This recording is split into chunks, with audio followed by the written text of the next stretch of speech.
Education academy के online platform पर आपका स्वागत है। आज हम जो है वर्णमाला जो है क्या होता है, वर्णमाला की बारीकियां कितने प्रकार के होते हैं, इसके क्या क्या नियम हैं, किस प्रकार से इसको समझते हैं, वो जो है सब चीजें इस पर जो है डिस्कशन करने वाले। ठीक है, आइए समझते हैं। वर्ण की परिभाषा। वर्ण की परिभाषा सबसे पहले वर्णमाला में वर्ण की परिभाषा से शुरू होता है। ठीक है, वर्ण भाषा की सबसे छोटी इकाई होता है। भाषा की सबसे छोटी इकाई जिसके सार्थक टुकड़े नहीं हो सकते, सार्थक टुकड़े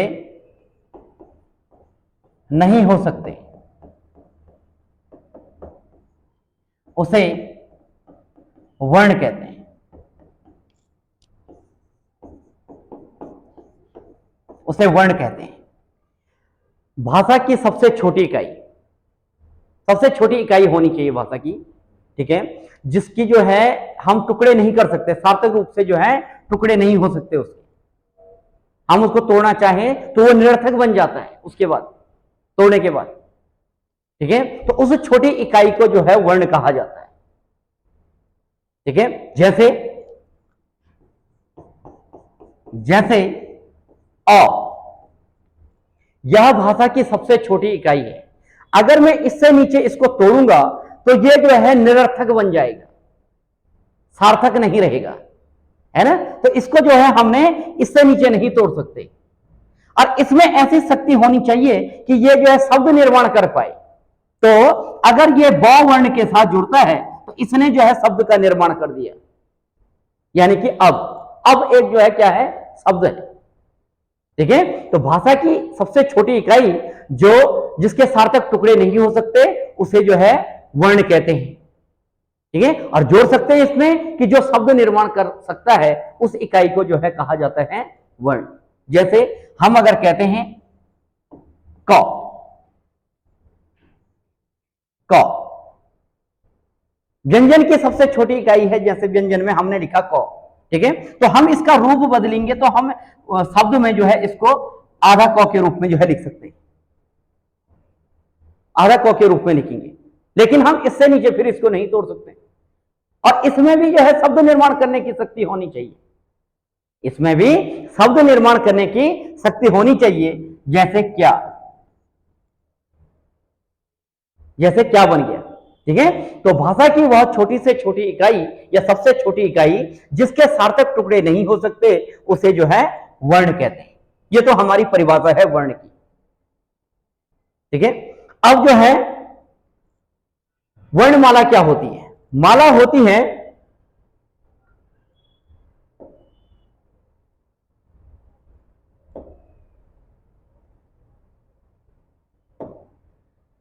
वर्णमाला।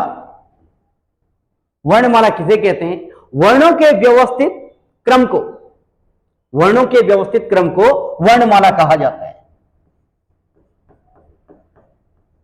वर्णों के व्यवस्थित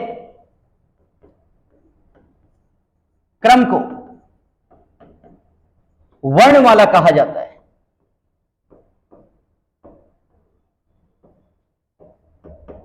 कहते हैं जैसे पहले जैसे स्वर आ गया, फिर व्यंजन आ गया, तो इस प्रकार से जो है स्वर तथा व्यंजनों के जो क्रम होते हैं, जो वर्ण आएंगे उसको जो है हम वर्णमाला कहते हैं। माला मतलब चैन, एक श्रृंखला जो होती है, वो जो है व्यवस्थित क्रम जो होगा उसको जो है वर्णमाला कहा जाता है। तो ये जो है वर्णमाला की परिभाषा है। इससे पहले हमने जो है वर्ण की परिभाषा पढ़ी है। अब हम जो है वर्णों के प्रकार पढ़ते हैं।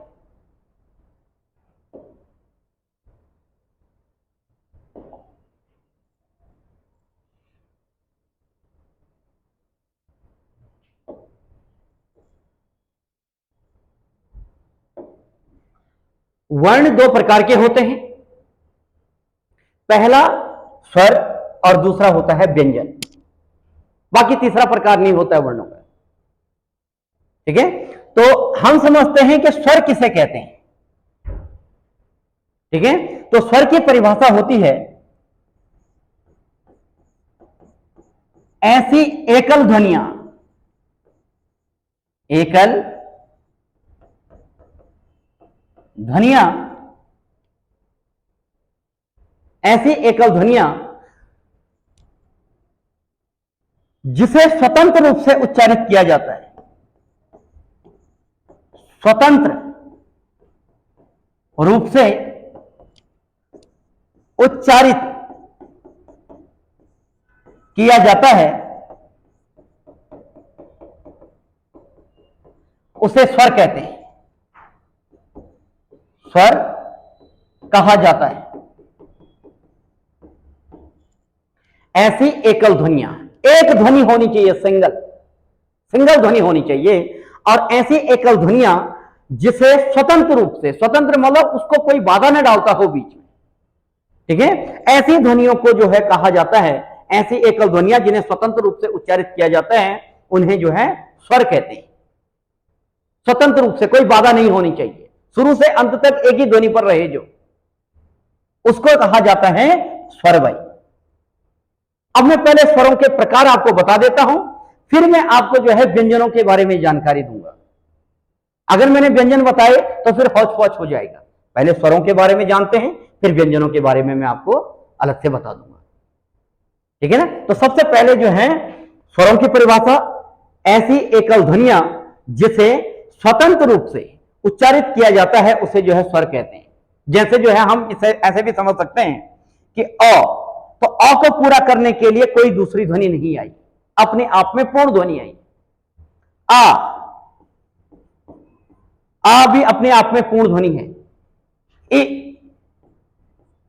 अपने आप में पूर्ण ध्वनि है, ई अपने आप में पूर्ण ध्वनि है।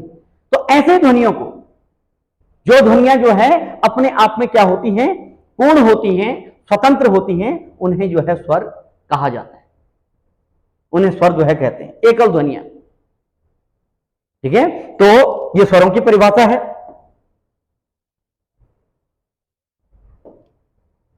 अब सबसे पहले पढ़ते हैं स्वरों के प्रकार। स्वर कितने प्रकार के होते हैं? तो स्वरों के प्रकार जो है अमूमन हम ये लगाते हैं कि स्वर 3 प्रकार के होते हैं या 2 प्रकार के होते हैं, ऐसा नहीं है। ठीक है, स्वरों के प्रकार पढ़ने के लिए उनका आधार पता होना जरूरी है कि हम जो स्वरों का प्रकार पढ़ रहे हैं वो किस आधार पर पढ़ रहे हैं। ठीक है, माना जो है हमने रटा हुआ रहता है कि भाई स्वर जो है ह्रस्व, दीर्घ और प्लुप्त 3 प्रकार के होते हैं, लेकिन किस आधार पर, आधार की तो जानकारी ही नहीं है। तो हम जो है स्वरों के प्रकार जो है आधार के अनुसार जो है पढ़ते हैं। उच्चारण के आधार पर स्वर होते हैं 3 प्रकार के। उच्चारण के आधार पर स्वर 3 प्रकार के होते हैं। पहला होता है ह्रस्व स्वर, दूसरा होता है दीर्घ स्वर, ह्रस्व स्वर, दीर्घ स्वर और प्लुप्त स्वर। 3 प्रकार के स्वर होते हैं उच्चारण के आधार पर। ठीक है, ह्रस्व स्वर किसे कहा जाता है? तो ऐसी स्वर ध्वनियां, ऐसी स्वर ध्वनियां जिनके उच्चारण में सबसे कम समय लगता है, जिनके उच्चारण में सबसे कम समय लगता है, उन्हें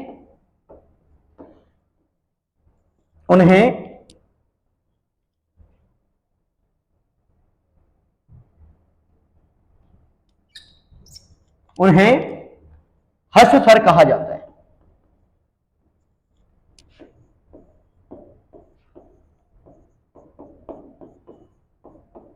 उन्हें ह्रस्व स्वर कहा जाता है। ठीक है, ऐसे कौन कौन से स्वर हैं कि ऐसी स्वर ध्वनियां जिनके उच्चारण में सबसे कम, मिनिमम समय लगता है उच्चारण में, बोलते समय। तो वो होती हैं जैसे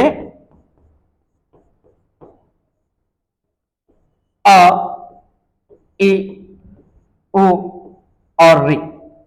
ये ध्वनियां जो है ह्रस्व ध्वनियां होती हैं। इनके उच्चारण में एक इकाई समय, बहुत कम समय में ये उच्चारित हो जाती है। इससे कम समय में कोई ध्वनियां उच्चारित नहीं होती। अ ई उ रे, हम जो है इसको एक इकाई समय में बोल देते हैं, अ ई उ रे। ठीक है, तो जो है इन ध्वनियों को कहा जाता है ह्रस्व ध्वनियां। ये ह्रस्व ध्वनियां है, परिभाषा इसकी ये है। अगर वो अब पेपर में क्वेश्चन कैसे आते हैं कि निम्न में से ह्रस्व ध्वनि कौन सी नहीं है, तो वो जो है दीर्घ का एक प्रकार इसमें डाल देगा। या इनकी संख्या कितनी होती है, ह्रस्व ध्वनियों की संख्या कितनी होती है, तो पता होना चाहिए कि इनकी संख्या होती है 4। ह्रस्व ध्वनियों की संख्या जो है 4 होनी चाहिए। तो इसको कहा जाता है ह्रस्व ध्वनियां। अब हम पढ़ते हैं दीर्घ। हाँ, एक चीज और है, एक चीज समझने वाली बात और है कि ह्रस्व ध्वनियों को, ह्रस्व स्वर को व्यंजनों में किस नाम से जाना जाता है। अब व्यंजनों में क्या कहेंगे इनको, ये तो स्वरों के नाम हैं।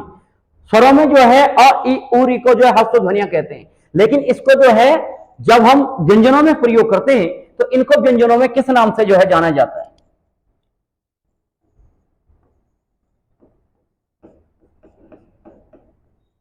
व्यंजनों में जो ह्रस्व ध्वनियां होती हैं, ह्रस्व स्वर, ह्रस्व स्वरों को कहा जाता है एक मात्रिक स्वर। एक मात्रिक स्वर कहा जाता है। एक मात्रिक स्वर के नाम से जो है इनको ह्रस्व स्वरों को जाना जाता है। यानी कि अगर हम जो है क लिखते हैं व्यंजन में, तो इसमें केवल अ की मात्रा है, सिंगल अ। अगर जो है हम क में ई की मात्रा लगाते हैं तो यह छोटी ई की मात्रा मानी जाती है, यानी कि ये वाला ही, तो इसको एक मात्रा पढ़ते हैं। अगर मैं क में उ की मात्रा लगाऊंगा तो यह बन जाएगा कु, तो ये वाला कु माना जाता है, पढ़ा जाता है। और अगर हम जो है क में री की मात्रा लगाएंगे तो ये माना जाएगा ये, तो ये छोटी री की मात्रा है। तो व्यंजनों में ह्रस्व ध्वनियों को यानी कि अ ई उ री को जो है एक मात्रिक ध्वनियों के नाम से जाना जाता है। ये एक मात्रिक ध्वनियां जो है मुख्य रूप से एक एक मात्रा के रूप में प्रयोग होते हैं व्यंजनों के अंतर्गत। तो जो है मुख्य रूप से ये जो है ह्रस्व स्वर की परिभाषा और इसके उदाहरण है। अगर पूछता है कि कितने प्रकार के होते हैं तो 4। नेक्स्ट पढ़ते हैं।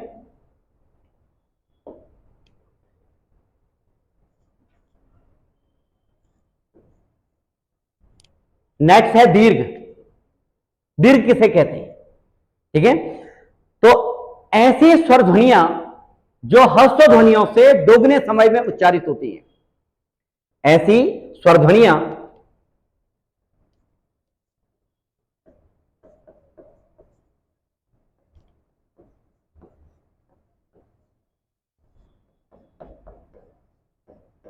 ऐसी स्वर ध्वनियां जो ह्रस्व स्वर से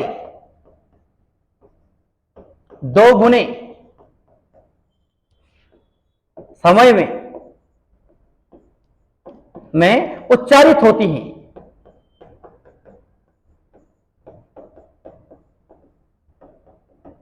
हैं, ऐसी स्वर ध्वनियां जो ह्रस्व स्वर से दोगुने समय में 2 टाइम्स में उच्चारित होती हैं, उन्हें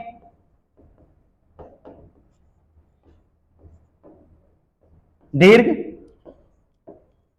स्वर कहते हैं। इन्हें दीर्घ स्वर कहते हैं। कैसे, अब क्वेश्चन पूछा जाता है कि इनकी संख्या कितनी होती है। संख्या, तो संख्या होती है 8। इनकी संख्या 8 पड़ी जाती है कुल। कैसे, जैसे आ, तो इसमें 2 बार अ है, अ धन अ बराबर आ। ई, ई बड़ी की मात्रा, बड़ी। ऊ, और लिरिरी, ये दीर्घ री है। 4 ये हो जाते हैं, ए, ओ, औ, 4 ये हो जाते हैं। तो इनकी संख्या होती है 8। ये 8 जो है दीर्घ स्वरों की संख्या होती है, ये दीर्घ है। तो पेपर में जो पूछा जाता है कि निम्न में से दीर्घ ध्वनियां कौन सी नहीं है, तो दीर्घ ध्वनियों में वो ह्रस्व डाल देता है, औ डाल देगा, ई डाल देगा, उ डाल देगा, कुछ भी। तो आपको पहचानना है कि आ, ई, उ, लिरी, ए, ओ, औ, ये जो है मुख्य रूप से क्या होते हैं, दीर्घ स्वर होते हैं, जो है ये दीर्घ स्वर के अंतर्गत जो है पढ़ा जाता है। अब इनको जो है व्यंजनों में क्या कहा जाता है, तो फिर वही बात कि जो है व्यंजनों में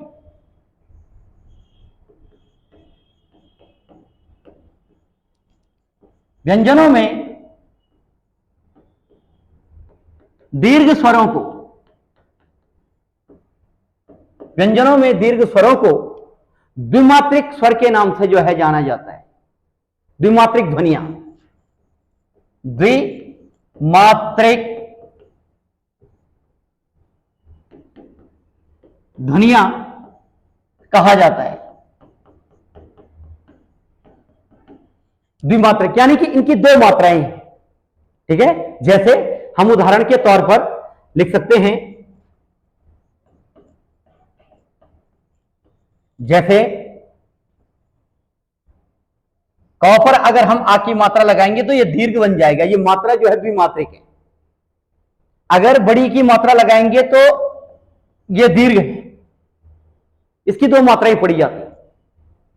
अगर जो है ऊ की मात्रा लगाएंगे तो ये दीर्घ है, और अगर जो है री की मात्रा लगाएंगे तो जो है ये इस प्रकार से जो है इसमें मात्रा पड़ता है। लेकिन हिंदी में जो है दीर्घ मात्रा का प्रयोग नहीं किया जाता, दीर्घ री का प्रयोग नहीं किया जाता, दीर्घ री का प्रयोग वर्जित होता है, इसका प्रयोग जो है हिंदी में कहीं नहीं किया जाता, ठीक है। यानी कि जब जो है हम कभी भी प्रयोग करते हैं तो री को ही जो है दीर्घ री के रूप में दिखाया जाता है, एक सिंगल री को जो है दीर्घ रूप के में जो है प्रेजेंट किया जाता है, बताया जाता है, ठीक है। तो इनको जो है कहा जाता है द्विमात्रिक ध्वनियां, ठीक है।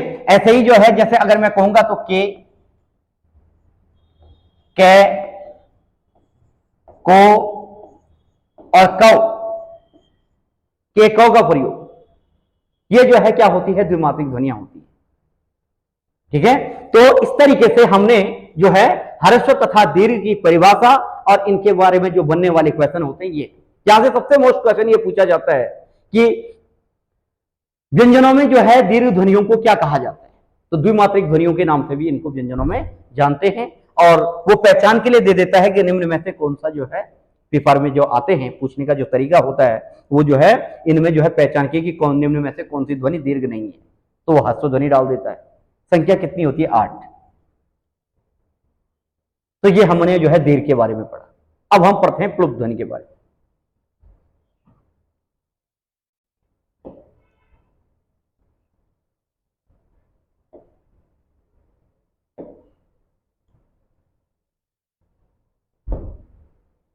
अब अगला है प्लुप्त।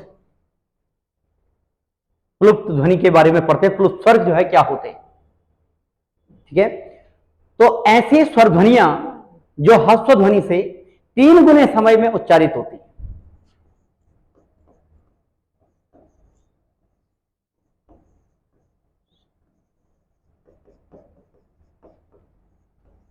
जो ह्रस्व ध्वनि से 3 गुने समय में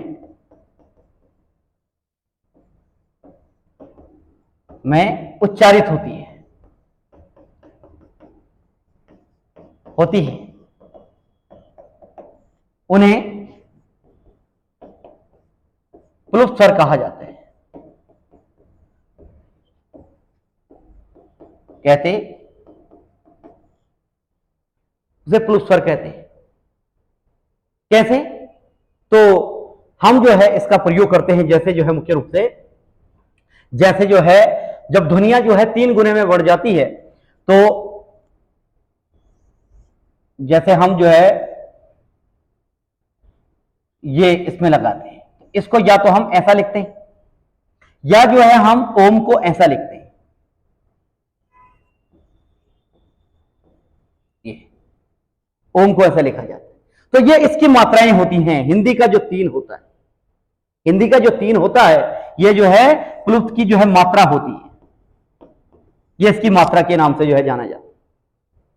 ठीक है, जैसे श्री में जो है ये 3 बार अगर हिंदी का 3 प्रयोग हो रखा है, तो जो है इसको कहा जाता है प्लुप्त। इसका मतलब है कि जो ई की ध्वनि है, हम इसको जो है श्री नहीं पढ़ते, हम इसको पढ़ते हैं श्री के नाम से। 3 ई की मात्रा 3 गुना में बढ़ गई। यहां पर हम इसको पढ़ेंगे ओ, जो ऊ की मात्रा 3 गुने में बढ़ जाती, तो इसको कहा जाता है प्लुप्त ध्वनियां। ऐसी ध्वनियां जो 3 गुना समय में उच्चारित होती हैं, 3 गुना समय लेती है उच्चारण में हर्षों ध्वनियों के मुकाबले। ठीक है, तो उन ध्वनियों को कहा जाता है प्लुत स्वर। तो ये जो है मुख्य रूप से कुछ उदाहरण होते हैं। एक चीज और भी नोट करने वाली बात है प्लुत ध्वनियों में, प्लुत स्वर में, कि सामान्य बोलचाल में जो है कभी भी जो है प्लुत स्वरों का प्रयोग नहीं किया जाता है। ठीक है, इन स्वरों का जो प्रयोग होता है,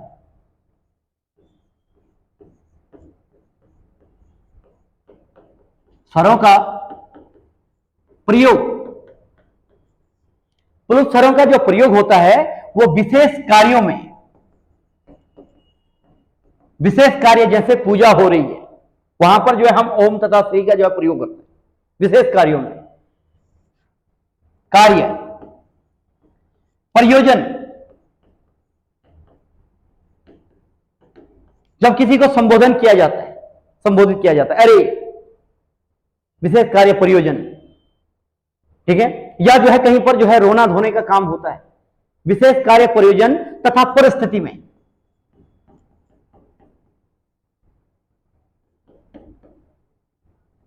विशेष कार्य प्रयोजन तथा परिस्थिति में ध्वनियां जो है प्लुप्त हो जाती है। ऐसे बोलचाल में नहीं होती, कहीं पर रोने धोने का काम हो रहा है, हंसने का काम हो रहा है, संबोधित कर रहे हैं, पूजा हो रही है, उच्चारण हो रहा है, तो वहां पर जो है क्या होता है, ये ध्वनियां, स्वर ध्वनियां जो है प्लुप्त में चली जाती है। वरना सामान्य बोलचाल में कभी भी प्लुप्त स्वरों का प्रयोग सामान्य रूप से नहीं होता है। तो ये हमने आज पढ़ा उच्चारण के आधार पर स्वर, ह्रस्व स्वर, दीर्घ स्वर और प्लुप्त स्वर। ये 3 प्रकार जो है, प्रथम जो उच्चारण के आधार पर जो है स्वरों के 3 भेद होते हैं, 3 भेद होते हैं। तो इस प्रकार से जो है हमने स्वरों के प्रकार पढ़े। अब हम जो है उद्गम के आधार पर स्वरों के भेद पढ़ते हैं। उद्गम के आधार पर स्वरों के भेद, उद्गम मतलब जन्म के आधार। स्वर जो है 2 प्रकार के होते हैं।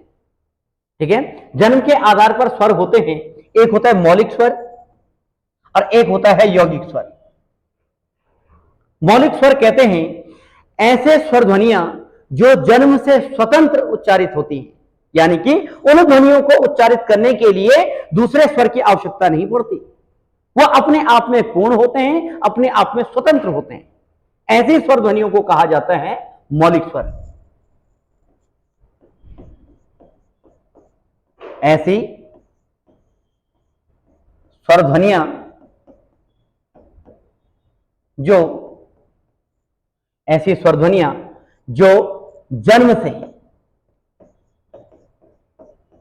स्वतंत्र उच्चारित होती हैं, स्वतंत्र उच्चारित होती हैं, उन्हें मौलिक स्वर कहा जाता है। मौलिक स्वर कहते हैं, मौलिक स्वर कहते हैं उनको, किनको, जो जन्म से जो है स्वतंत्र होते हैं। इन ध्वनियों को जो है पूरा करने के लिए कोई दूसरा स्वर नहीं आता है। जैसे जैसे अ, ए, ओ,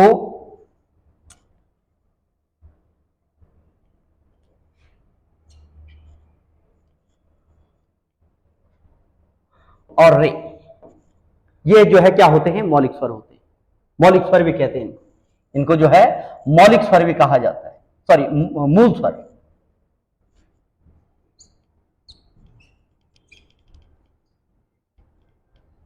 इनको जो है मूल स्वर भी कहते हैं, मूल स्वर भी होते हैं। तो ये स्वर ध्वनियां जो है क्या होती हैं, उत्पत्ति से स्वतंत्र होती हैं, स्वतंत्र रूप से इनका प्रयोग किया जाता है। अ ई ओ रे, ठीक है। अब दूसरा होता है यौगिक स्वर, ठीक है। पहले तो इसकी परिभाषा ये है कि ऐसी स्वर ध्वनियां जो जन्म से, उत्पत्ति से स्वतंत्र प्रयोग की जाती है, ठीक है। इनको पूरा करने के लिए दूसरे स्वर ध्वनि की आवश्यकता नहीं होती है, ठीक है। उन्हें जो है मौलिक स्वर कहते हैं। अ अपने आप में पूर्ण है, ए अपने आप में पूर्ण है, ओ अपने आप में पूर्ण है, री अपने आप में पूर्ण है। इसके बाद हम पढ़ते हैं यौगिक स्वर। अब यौगिक स्वर क्या होते हैं, ठीक है। मौलिक स्वरों की सहायता से बनने वाले स्वर ध्वनियों को जो है यौगिक स्वर कहते हैं। योग मतलब जोड़ से, जो मौलिक स्वरों की सहायता से बनते हैं।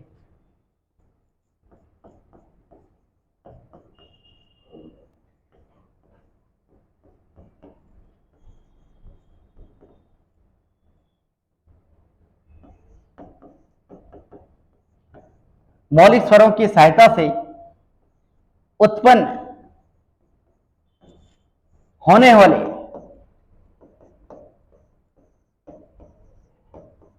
स्वर ध्वनियां, होने वाली स्वर ध्वनियां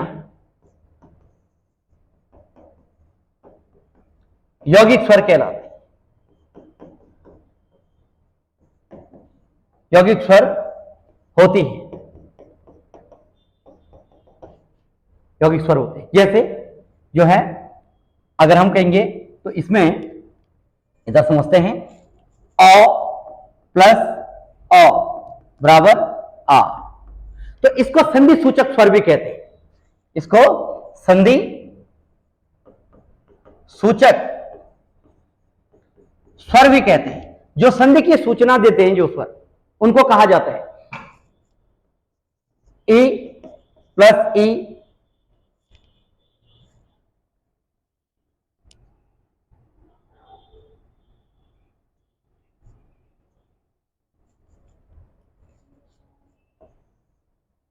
ई बराबर ई, ओ प्लस ओ बराबर ओ, ठीक है। और री प्लस री बराबर ये दीर्घ री, ये होते हैं। ये जो है इन ध्वनियों को कहा जाता है यौगिक स्वर। ये यौगिक हैं, चार ये होते हैं यौगिक। और जो है इनमें जो है मौलिक स्वरों की सहायता है, बिना इन मौलिक स्वरों के जो है ये नहीं बन सकते, इसलिए इनको यौगिक स्वर कहते हैं। जोड़ वाले, योग मतलब जोड़ से, ठीक है, जोड़ से जो है बने हुए हैं, ठीक है। अब जो है जैसे इसमें एक और आता है कि इसके अलावा ए ओ औ, ये भी जो है यौगिक स्वर होते हैं। ये बनते हैं अ आ के बाद अगर ई और ई ध्वनियां कभी आगे से आई तो व्यंजन में जो है एक ही मात्रा जो ऐसे लगती है। तो ये जो एक ही मात्रा है ये जो है इस प्रकार से बनती है। ए जो ध्वनियां बनती हैं और आ में से अगर कोई ध्वनि आ रही है और ई में से कोई ध्वनि का मेल हो रहा है तो इसको कहा जाता है ए ध्वनि। ये ए बनती है। इस प्रकार से अ और आ के बाद अगर ए ध्वनि आगे से आ जाए तो जो है ये ध्वनि बन जाती है आई, और ए की मात्रा जो है मुख्य रूप से ऐसे लगती है, ठीक है। अगर जो है अ और आ के बाद अगर जो है ओ ध्वनियां आगे से आती हैं तो ये बन जाता है ओ, और ओ की मात्रा जो है ऐसे लगती है व्यंजन में, ये ओ। और अगर अ और आ के बाद जो है अगर ओ ध्वनि आगे से आ जाती है तो जो है ये बन जाता है आओ। आओ ध्वनि, आओ की मात्रा जो है व्यंजन में ऐसे लगाई जाती है। तो इनको जो है ये भी और ये भी, इनको कहा जाता है यौगिक स्वर, या जो है इनको संधि सूचक स्वर कहा जाता है। और जो सिंगल चार होते हैं उनको मौलिक स्वर कहते हैं। अ ई उ री जो है मौलिक स्वर, और जो है आ ई उ री ए ओ औ, ये जो है क्या होते हैं, यौगिक स्वर होते हैं। बाकी आप सबका धन्यवाद।